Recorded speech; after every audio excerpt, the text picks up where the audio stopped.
তুমি মিটাও সকল চাওয়া, দুদিন আগে পরে তোমার কাছেই সকল পাওয়া, সবই তোমার তরে।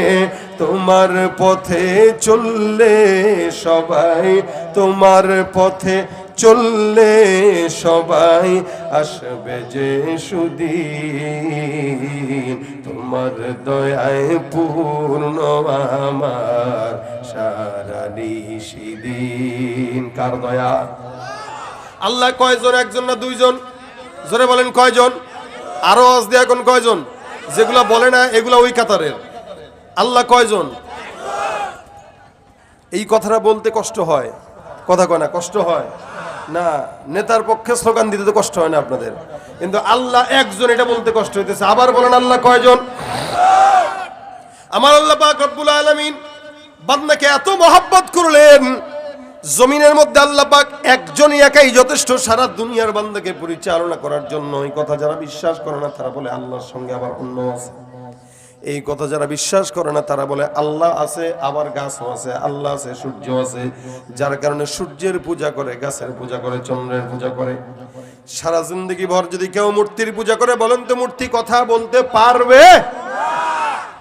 বহু আগের জামানার ঘটনা, এক মাজুসি বারবার মূর্তিকে সামনে নিয়ে খালি বলে সনাম সনাম সনাম সনাম, বারবার মূর্তিকে সামনে নিয়ে এই শব্দটা উচ্চারণ করে, কিন্তু মূর্তি কথা বলতে পারে না।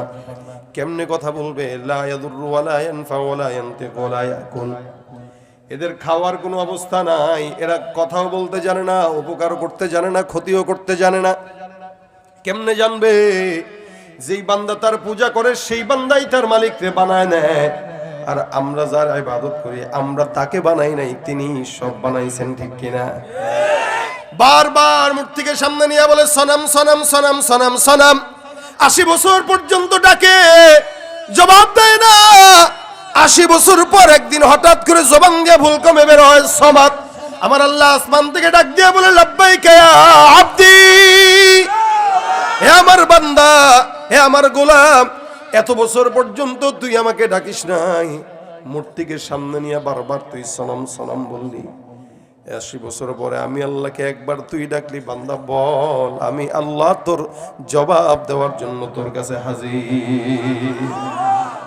আমার আল্লাহ পাক রব্বুল আলামিন বান্দাকে দেখেন, বান্দার দিলের হালত আল্লাহ পাক রব্বুল আলামিন বুঝেন।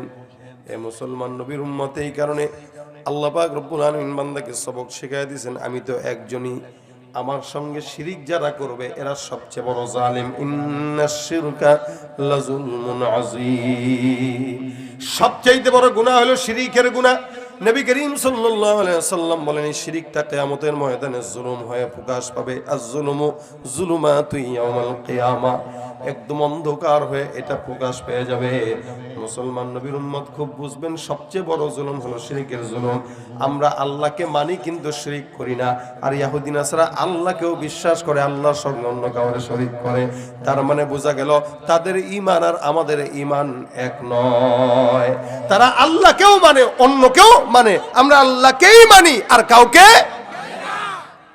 এ ভাইরা আমার, এই জন্য আল্লাহ পাক রব্বুল আলামিন ইমানদারদেরকে গুণ দিলেন। ইমানদারের গুণ হবে তাকওয়ার গুণ, ইমানদারও হবে তাকওয়া, মুত্তাকিও হবে। শুধু ইমানদার যাদেরকে বলা হয় তারা ইমানদার, কিন্তু মুত্তাকি না। আর ইমানদার মুত্তাকি যারা, এরাই আল্লাহর বন্ধু। আল্লাহর বন্ধু হতে হলে দুইটা গুণ দরকার, 1 নাম্বার ঈমান, 2 নাম্বার তাকওয়া। বলেন, 1 নাম্বার কি? ঈমান, 2 নাম্বার কি? তাকওয়া। এই দুইটা গুণ কোন বান্দার ভিতরে থাকবে, সে আল্লাহর বন্ধু। জমিনের মধ্যে আল্লাহকে বন্ধু বানাইলে বান্দার লাভ আছে না লস আছে? লাভ আছে। অনেক নেতাদেরকে বন্ধু বানায় দেখছেন, ফায়দা হয় নাই। অনেক পীরদেরকে বন্ধু বানায় দেখছেন, ফায়দা হয় নাই।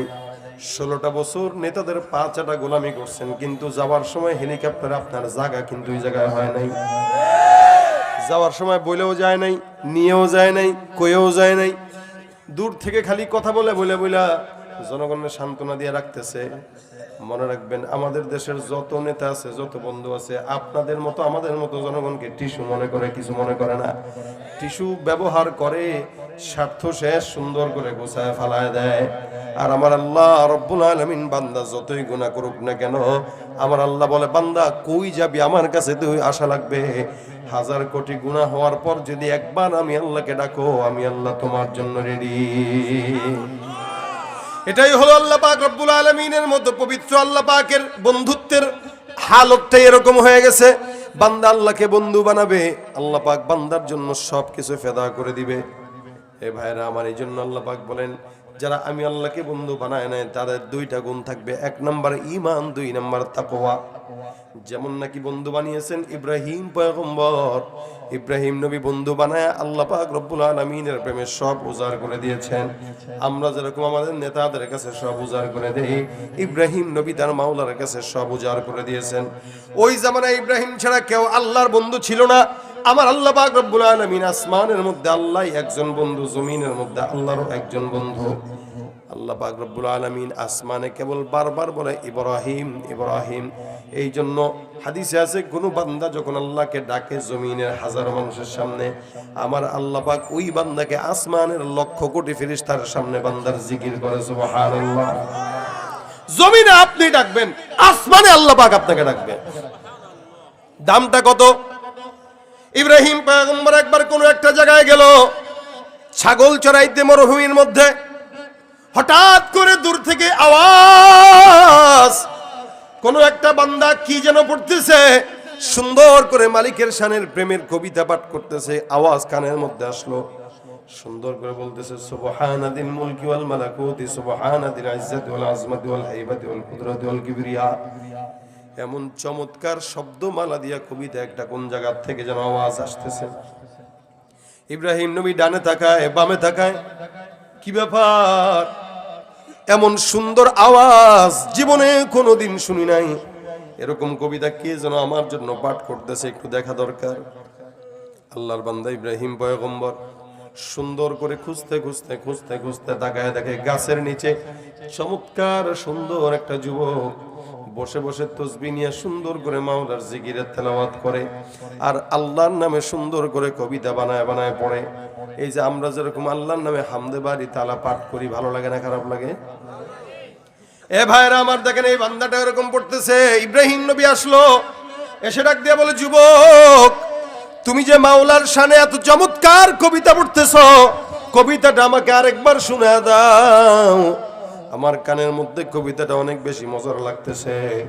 তুমি আমার মাওলার রবের কালেমাটা আমার সুন্দর করে আরেকবার শোনায় দাও, এই কবিতাটা আরেকবার শোনাও।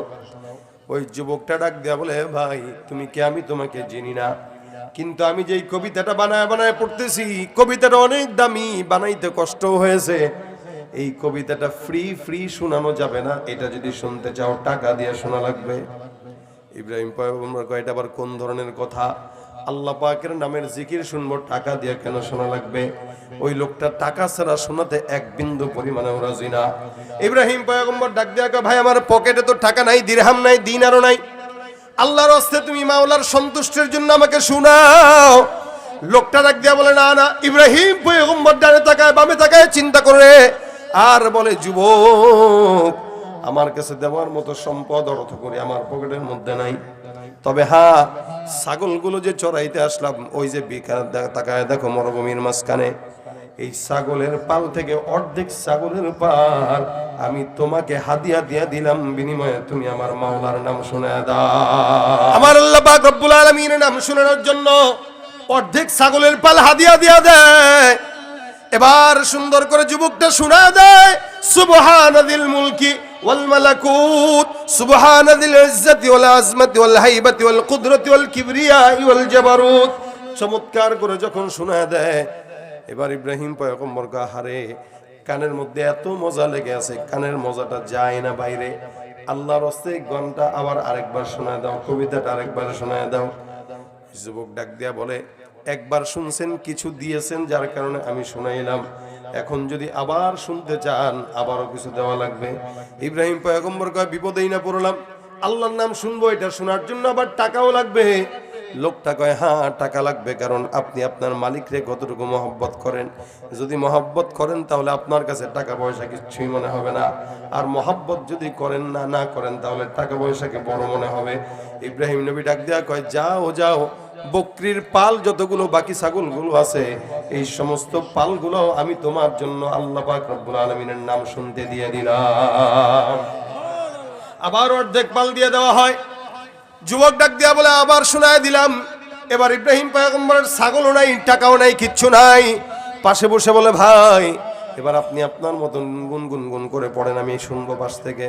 লোকটা কয় না না, যতক্ষণ থাকবা শোনানো হবে না, শুনতে যদি যাও টাকা দেওয়া লাগবে। আপনাদেরকে কেউ যদি বলে ও ভাই আল্লাহর নামের কবিতা একটা শোনাই দেব, গান শোনাই দিব, আমার 10টা টাকা দেন, আপনি কবেন বেটা তোর কাছে শোনো লাগে কে, আমি নিজেই তো নিজে আল্লাহর নামের কবিতা বলতে পারি। এ মুসলমান, কত বড় বন্ধু হলে পরে ইব্রাহিম পয়গম্বর মালিকের নাম শোনানোর জন্য অর্ধেক ছাগল নয় সম্পূর্ণ ছাগলের পাল দান করে দিতে পারে। এজন্যই বলা হয় খলিল। খলিল কি? আল্লাহকে বন্ধু বানায় যে সে খলিলুল্লাহ। আর আমাদের রাসূল সাল্লাল্লাহু আলাইহি ওয়াসাল্লাম ছিলেন হাবিবুল্লাহ, কারণ ইব্রাহিম নবী আল্লাহকে বন্ধু বানাইছে, আর আমার আল্লাহ স্বয়ং আমাদের নবীকে বন্ধু বানাইছে।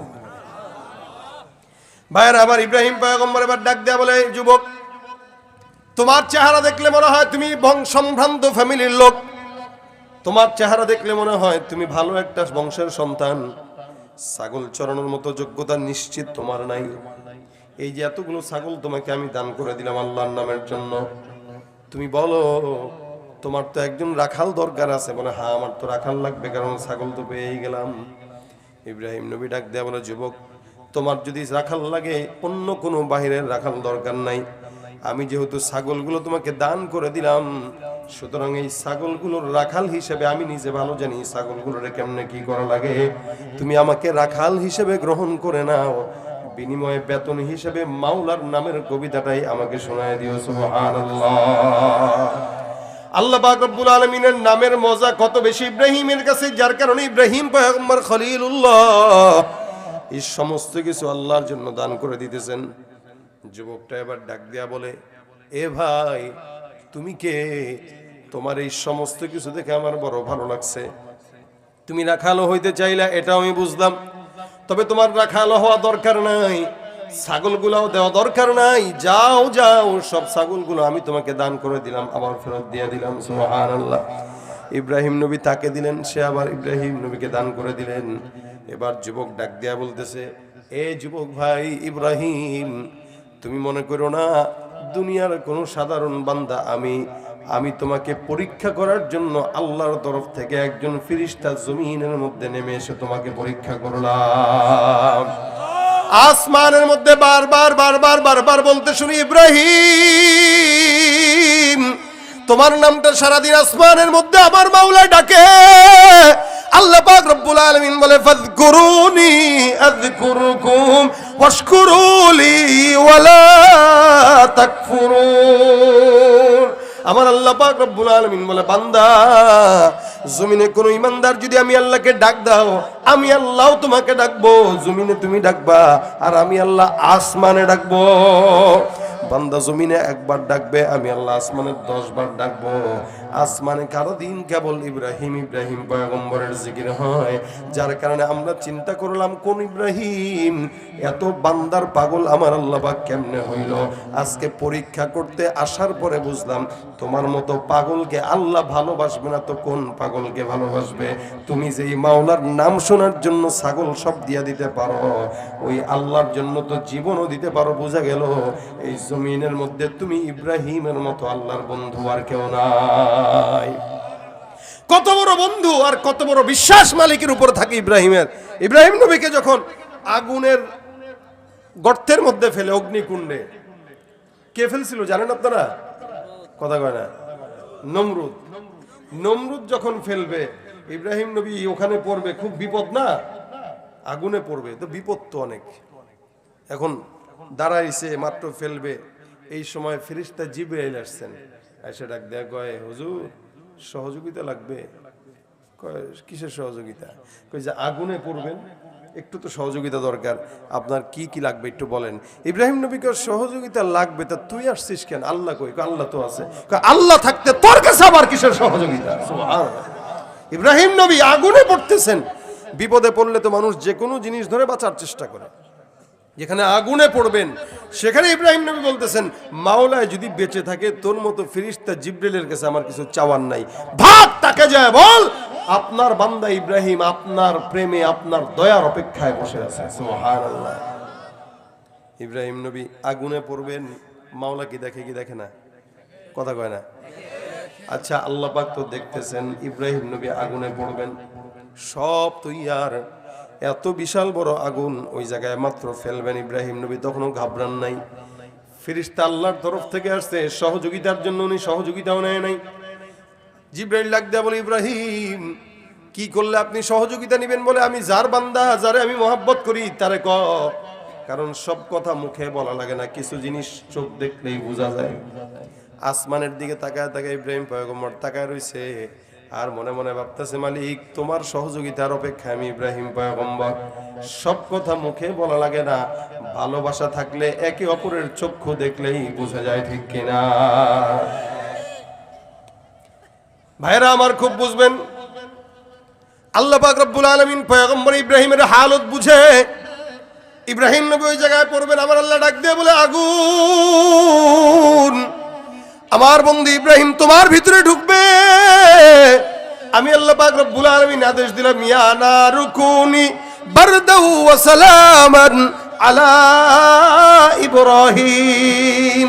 হে আগুন, আমি আল্লাহ আদেশ দিলাম ইব্রাহিম পয়গম্বর, তার কাছে জিবরাইল গেছে, সে সহযোগিতা নেয় নাই, তোমার কাছে আসতেছে।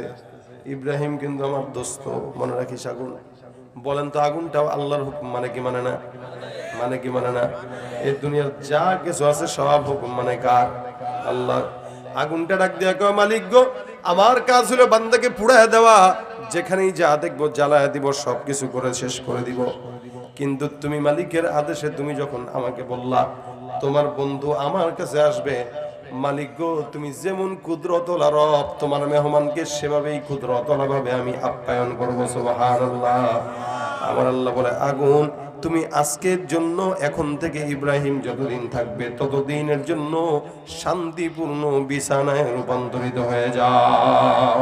বান্দেগানে খাসে আল্লাহ মুল গুয়ুব দরজাহা জানে জাওয়াসি সুলকুলু জমি সরশব এ পিরাহন শনিদি চেরা দরজা হেকিন আনশ নদীদি। সব চাইতে ভালো বন্ধু কে? জোরে জোরে কে?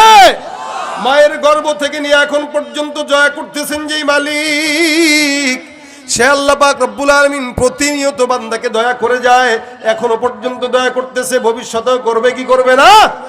আল্লাহ পাক বান্দাকে প্রতিনিয়ত দয়া করে, মায়ের গর্ভ থেকে নিয়ে, গর্ভের পর থেকে জন্মগ্রহণ পর থেকে নিয়ে আজও পর্যন্ত দয়া করে।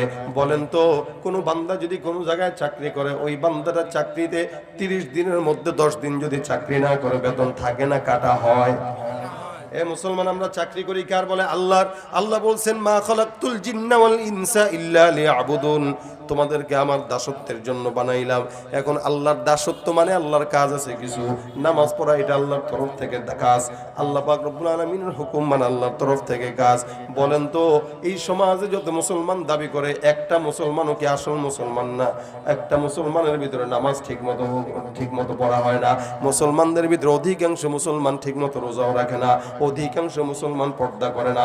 মুসলমান দাবি করে, কিন্তু আল্লাহ পাক যে হুকুমগুলো দিয়েছেন, দায়িত্ববোধগুলো দিয়েছেন, সেগুলো মানে না। আমার আল্লাহ পাক রব্বুল আলামিন চাইলে আপনাকে আমাকে বেতন কেটে দিতে পারতো কি পারতো না? বেতন কি? যে নিয়ামত, তুমি ফজর পড়বা না তো নিয়ামত কেটে দিলাম, ফজরের পরে সকালের নাস্তা করতে পারবা না। আল্লাহ যদি চাইতো এটা পারতো। দুপুরবেলা খাবার খাইতে পারবা না, বিকেলবেলা নাস্তা করতে পারবা না, রাত্রেবেলা খাবার খাইতে পারবা না, যতক্ষণ 5 ওয়াক্ত নামাজ ঠিক মতো না হবে তোমার নিয়ামত কেটে দিলাম। চাইলে পারতো কি পারতো না? পারতো। কিন্তু যে যত বড় বেঈমান, যে যত বড় শয়তান, আল্লাহ পাক তাকে তত বেশি নিয়ামত দেয়। দেখবেন আমাদের দেশের চোর বাটপারগুলো ভালো থাকে বেশি, বদমাশগুলো ভালো থাকে বেশি, আর ইমানদাররা রিকশা চালায় খায়। এটার মানে এটা মনে করেন না যে আল্লাহ আপনাকে মহব্বত করে না, মহব্বত করে। রাসূল বলেন না, দুনিয়া সিজনুল মুমিন ওয়া জান্নাতুল কাফির। নাস্তিক মুরতাদ বেঈমানদের জন্য দুনিয়াটা জান্নাত, আর ইমানদারদের জন্য দুনিয়াটা জাহান্নামের মতো।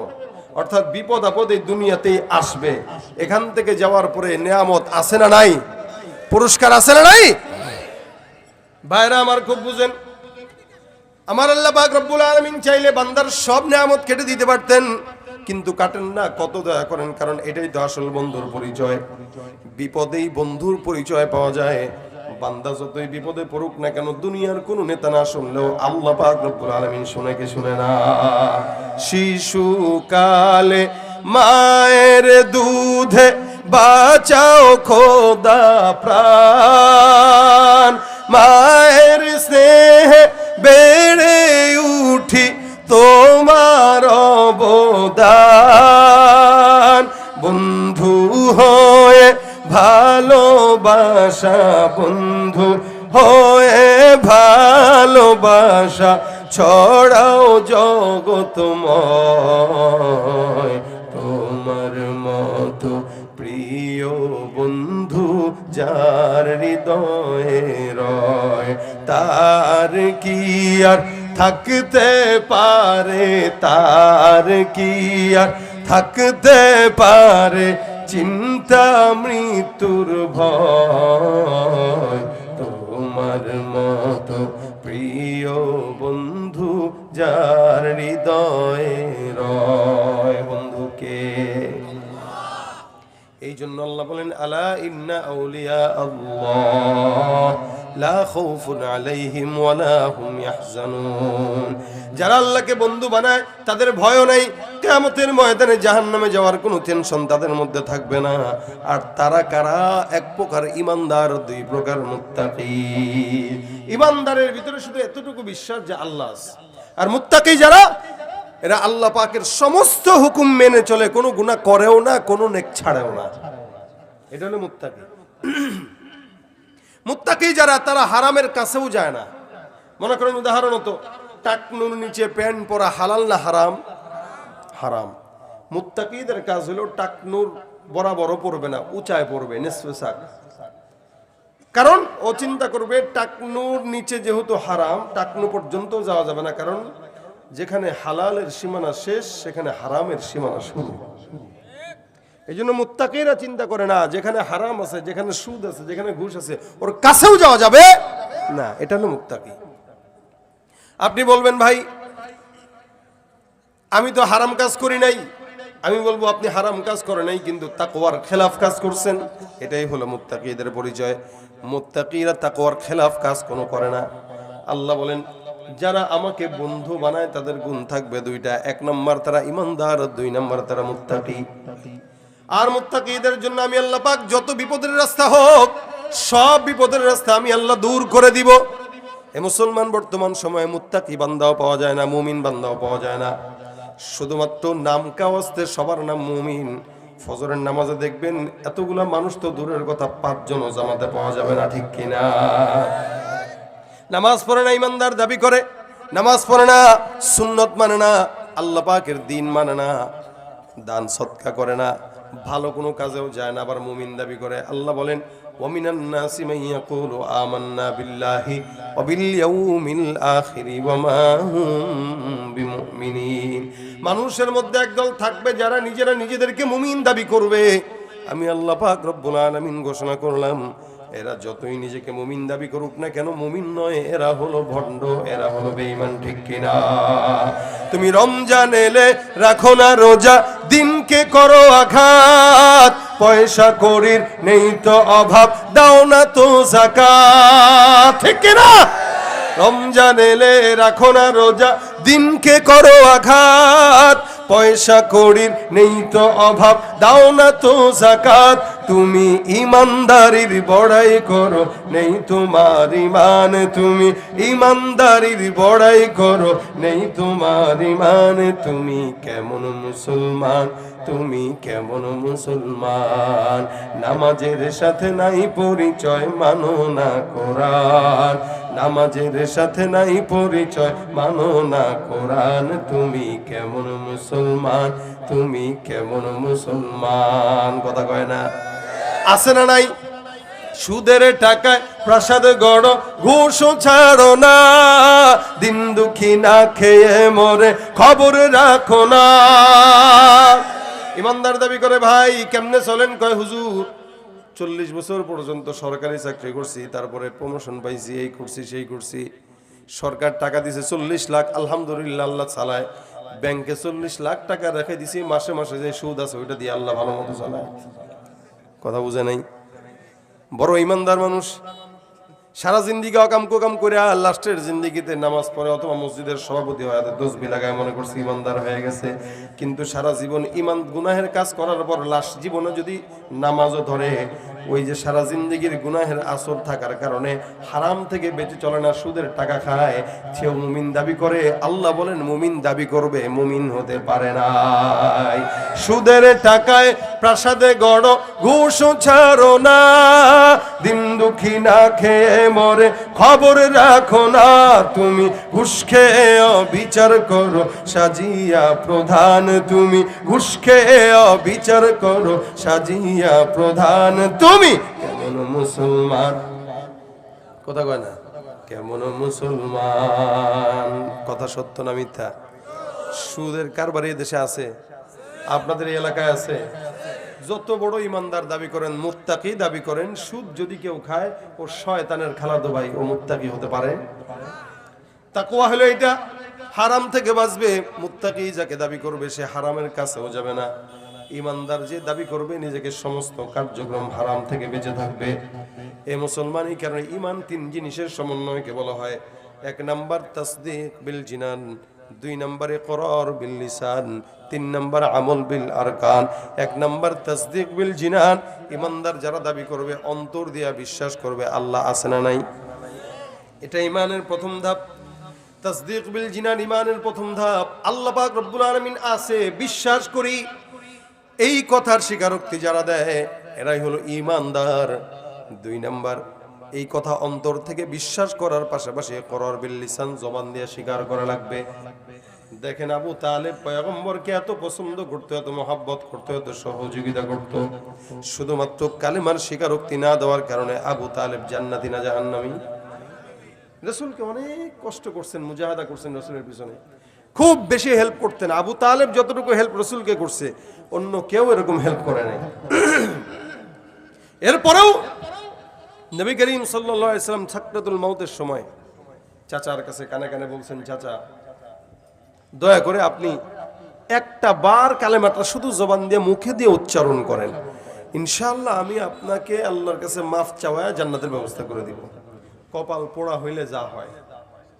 সারা জিন্দেগি রাসূলের পিছনে ছিল, ডানে ছিল, বামে ছিল, সামনে ছিল, কিন্তু শেষ বয়সে নবীর সাথে যদি খালি একটু জবান দিয়ে বলে দিত লা ইলাহা ইল্লাল্লাহ, বাস কিচ্ছা খতম হয়ে যেত।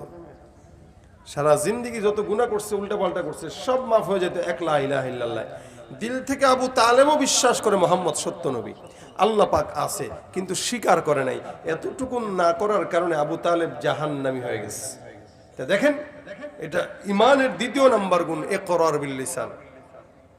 আমরা এখানে যারা আছি আলহামদুলিল্লাহ, আমরা জবান দিয়েও স্বীকার করি, অন্তর দিয়েও কি করি? বিশ্বাস করি। আমারও বিশ্বাস আছে, আপনাদেরও বিশ্বাস আছে যে আল্লাহ পাক আছে।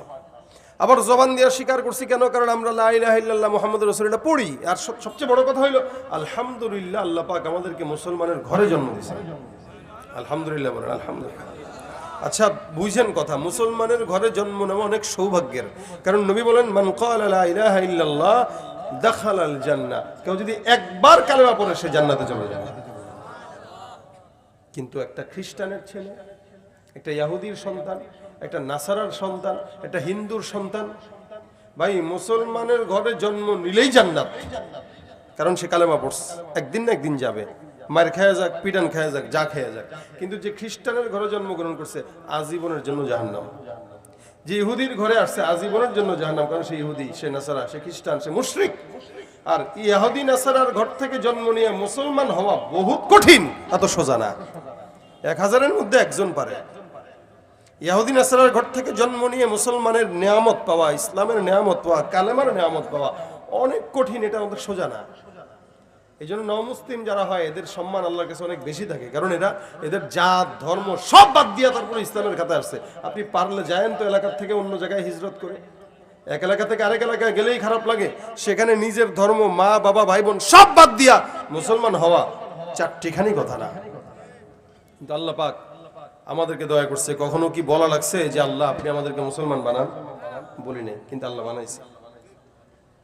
আল্লাহ পাক না বানাইলে কি করতেন আপনারা বলেন? কি কি ছিল করার, আমাদের কি বলার ছিল? আমাদের ছোটবেলা থেকে দেখতাম যে মা বাবারা পূজা করে, আমাদেরও করা লাগতো। কিন্তু আলহামদুলিল্লাহ ছোটবেলা থেকে দেখি মা বাবা নামাজ পড়ে। আগেই না আমরা দেখতাম, যদিও অবশ্য এখন দেখে না, আগে আমরা ছোটবেলায় গ্রামগঞ্জে দেখতাম সকালবেলা ঘুম থেকে উঠতাম মা বাবার কোরআন তেলাওয়াতের আওয়াজে উঠে দেখতাম কোরআন তেলাওয়াত করতেছে, জিকির করতেছে। আর এখনকার বাচ্চারা ঘুম থেকে উঠে দেখে মা বাবা মোবাইলে ফেসবুক আর ইউটিউব চালাইতেছে। পার্থক্য এটা। এ কেমনে বাচ্চারা ইমানদার হবে? এই জন্য শুধু নামে আছে, নামে আছে, কামে নাই। এই কারণে 3টা জিনিসের সমন্বয়কে বলা হয় ইমানদার। 1 নম্বর তাসদীক বিল জিনান, 2 নম্বর ইকরার বিল লিসান, অন্তর দিয়া বিশ্বাস করবা আল্লাহ আছে, জবান দিয়া স্বীকার করবা লা ইলাহা ইল্লাল্লাহ মুহাম্মাদুর রাসূলুল্লাহ। 3 নম্বর আমল বিল আরকান, এটা আমাদের মধ্যে বড়ই অভাব। এই সমাজের মধ্যে যতগুলো বান্দা আছে সবাই ইমানদার, কালেমাও পড়ে, অন্তর দিয়া বিশ্বাসও করে, কিন্তু এই মানুষগুলা আল্লাহ পাকের সকল হুকুম আহকামগুলো জবান দিয়া ঠিক মতো মানে না, অন্তর দিয়াও মানে না, আমল দিয়াও মানে না। এই জন্য যার ভিতরে 3 নম্বর গুণ নাই, ও মুসলমান না, ও হলো ভণ্ড বেঈমান। কালেমা থাকবে, বিশ্বাসও থাকবে, আমলও থাকবে। আমাদের ভিতরে কালেমাও আছে, বিশ্বাসও আছে, স্বীকারোক্তিও আছে, আমলের অভাব, যার কারণে ইমানদার ঘুষ খায়, ইমানদার সুদ খায়, ইমানদার দুর্নীতি করে, ইমানদার মানুষকে ঠকায়, ইমানদার আরেকজনের জায়গা মেরে খায়। ইমানদার এমন কোন গুনাহ নাই যেটা করে, সব করে। এই জন্য ভাইরা আল্লাহ পাক রব্বুল আলামিন বলেন আল্লাযীনা আমানু ওয়া কানু ইয়াত্তাকুন, ইমানদার যারা তারা আল্লাহকেও মানবে, মুত্তাকিও হয়ে যাবে, তাদের জন্য আরো পুরস্কার আছে। লাহুমুল বুশরা ফিল হায়াতিদ দুনিয়া ফিল আখিরাহ, আল্লাহ বলেন তাদের জন্য দুনিয়া এবং আখিরাতে সুসংবাদ। কিসের? বলে আল্লাহর জান্নাতের। সুবহানাল্লাহ। এজন্য ভাইরা আমার, আল্লাহকে বন্ধু বানিয়ে ইমানদার এবং মুত্তাকি হব। মুত্তাকি আর ইমানদার যদি হতে পারি তো ইনশাআল্লাহ আল্লাহর জান্নাতের সুসংবাদ আমাদের সকলের জন্য আছে। জান্নাতে যেতে চাই তো? কথা কয় না, এটা মুখস্থ কথা। চাই চাই চাই, কিন্তু চায় ঠিকই আবার অকামও করে, চায় ঠিকই গুনাহ করে, চায় ঠিকই অন্যায় করে। এই কারণে যত অন্যায় হয়ে গেছে এগুলো মাফের জন্য একটা আমল আছে, কি? সেটা হলো ইস্তেগফার। আল্লাহ পাক বলেন তোমরা বেশি বেশি ইস্তেগফার করো, আমি আল্লাহ পাক রব্বুল আলামিন অতীতের সব গুনাহ ক্ষমা করে দেব। এখানে যতগুলো মানুষ আসছেন প্রত্যেকটা বান্দার গুনাহ যদি আমাদের সমাজে প্রকাশ পেত, আমরা কেউ এখানে আসতে পারতাম না, মুখ উঁচা করে কথা বলতে পারতাম না, একজন একজনের সাথে দেখা করতে পারতাম না। কিন্তু আল্লাহ পাক দয়া করছে বিদায় এখনো আমি আপনাদের সামনে কথা বলতেছি, আপনারা এখনো একজন একজনকে দেখতেছেন। বরঞ্চ আল্লাহ পাক আমাদের গুনাহগুলোকে গোপন রেখে দিয়েছেন। শুধু তাই নয়, কোন মুমিন যদি কোন মুমিনের গুনাহ দেখেও ফেলে, আল্লাহ বলছেন, রাসূল বলেন, তুমিও তার দোষ গোপন রাখো, কিয়ামতে আল্লাহও তোমার দোষ গোপন রাখবে। এজন্য ভাইরা আমার, গুনাহ যতটুকু হয় এগুলো প্রত্যেকের জিন্দেগিতে আছে, আমার জিন্দেগিতে আছে, আপনাদের জিন্দেগিতে আছে। এই রাত পর্যন্ত বসলেন, আরো আলোচনা শুনবেন, তারপরে বাসায় যাবেন। কথা হইলো ফায়দা কোথায়? ফায়দা তখন হবে, আসলাম মাহফিলে, কিছু কথা শুনলাম আর আমলের নিয়তে গেলাম, আমল করলাম, ফায়দা তখন হবে। আর যদি এরকম ইচ্ছা হয় যে আসছি, শুনছি, চিল্লাচিল্লি করছি, তকবির টকবির দিয়েছি, ভালো লাগছে, শরীরটা গরম হয়েছে, বাসায় যায় ঘুমাই, সকাল 10টায় ঘুম থেকে উঠবো, ফজর দরকার আছে নাকি? রাত 1টা পর্যন্ত বয়ান শুনছি, অলরেডি এখন 1টার বেশি বাজে। তাহলে এই যে 1টার বেশি বাজে, এতক্ষণ বয়ান শুনছেন, তা এতক্ষণ বয়ান শুনলে কি আর ফজর লাগে? কি বলেন, লাগে? আসলেই লাগে? তাহলে বলেন কেউ যদি মনে করে যে এটাই আমার মাকসাদ, মাহফিলে আসবো আর চলে যাব, তাহলে ফায়দা নেই। আর যদি মনে করে না রাত 2টা পর্যন্ত বয়ান হোক, ফজরটা পড়তেই হবে, কারণ ফজর পড়ার জন্যই মাহফিল। কি বুঝে নাই? ফজর ধরার জন্য মাহফিল না ছাড়ার জন্য। মাহফিল হলো বদকার আসবে নেককার হয়ে বাসায় যাবে, বেনামাজি আসবে নামাজি হয়ে বাসায় যাবে। কি বলেন, ঠিক না? এটা হলো মাহফিলের মাকসাদ। এই কারণে শেষ মাস আমরা একটা জিনিস যদি নিয়ে যেতে পারি যে আজকে এখানে যারা আসছে আমরা আল্লাহ পাকের বন্ধু হইতে গেলে একটা আমল আমাদের করতে হবে। কি সেটা? বলে ইস্তেগফার। ইস্তেগফার কন্টিনিউ করবেন, আল্লাহ পাকের বন্ধু হয়ে যাবেন, কারণ গুনাহ মাফ হয়ে যাবে। আর যার গুনাহ মাফ, আল্লাহ তাকে বন্ধু বানায় না। সুবহানাল্লাহ। এই জন্য যখন সময় হয় আস্তাগফিরুল্লাহ আস্তাগফিরুল্লাহ আস্তাগফিরুল্লাহ। হাতের কাজ আছে, পায়ের কাজ আছে, জবানের তো কোনো কাজ নাই। জবানের কাজ থাকবে কি? ইস্তেগফার। কি বলেন? ইস্তেগফার। জবানের কাজ থাকবে ইস্তেগফার, জবানের কাজই থাকবে এটা।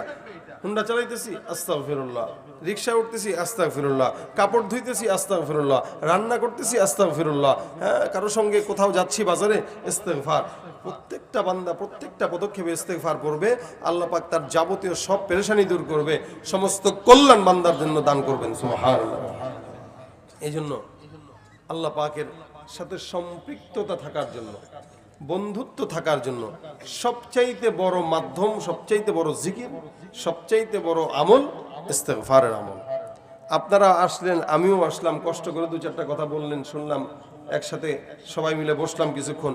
যদি কিছু বাসা পর্যন্ত নাই নিলাম, কেন রাত্রে জেগে থাকবো ভাই?